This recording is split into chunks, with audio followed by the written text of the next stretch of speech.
নমস্কাৰ হেমাংগিনী অন্যতম ব্লগলৈ আপোনাক সকলোকে স্বাগতম জনাইছো আৰু সকলোকে দুৰ্গা পূজাৰ শুভেচ্ছা জনালো তো আজি হৈছে অষ্টমী তো অষ্টমীত আমি অলপ ওলাই গৈছিলো গোৱালপাৰ আছিল যেটো গোৱালপাৰতে চালো অষ্টমী মেলা মানে পূজা তো আমি ওলাই গলো এয়া গোৱালপাৰা আৰু আমাৰ ৰুমৰ ওচৰতো পূজা হয় তো হেতু মোৰ ভিডিও কৰা নহলে যি নহওক বাৰু এয়া আমি আহি পালে গোৱালপাৰ দেখিছে ইমান ধুনীয়াকে ৰংঘৰ বনাইছে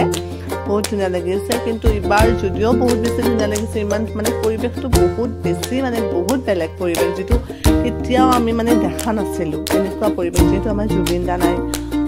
কম আৰু ভাষাই নাই ক'বৰ কাৰণে তো যে নহওক পূজা বুলি অলপ ওলাই গৈছিলো তো পূজা চালো আৰু আহতে আমি বাজেসকলৰ ভাত খালো আৰু এয়া দেখিছে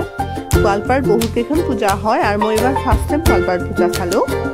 বহুত ধুনীয়া হৈছে কিন্তু মানে মানুহ একদমই কম মানে ক'ব গ'লে মানে বহুত বেছি কম মানুহ কাৰণ কমে বেছি ন আৰু দেখিছে সকলোতে আমাৰ জুবিনদাৰ ফটো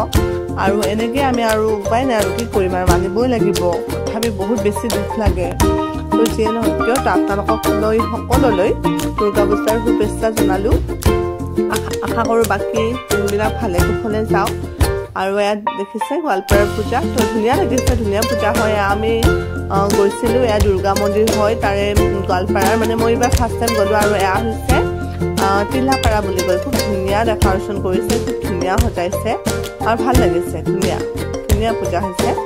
আৰু আপোনালোকে পূজা চালেনে কমেণ্ট কৰি জনাব দেই সকলোৱে কেনেকুৱা পূজা আপোনালোকৰ কেনে হৈছে মানে আপোনালোকৰ পিনে কেনেকুৱা মানে এইবাৰ পূজা আৰু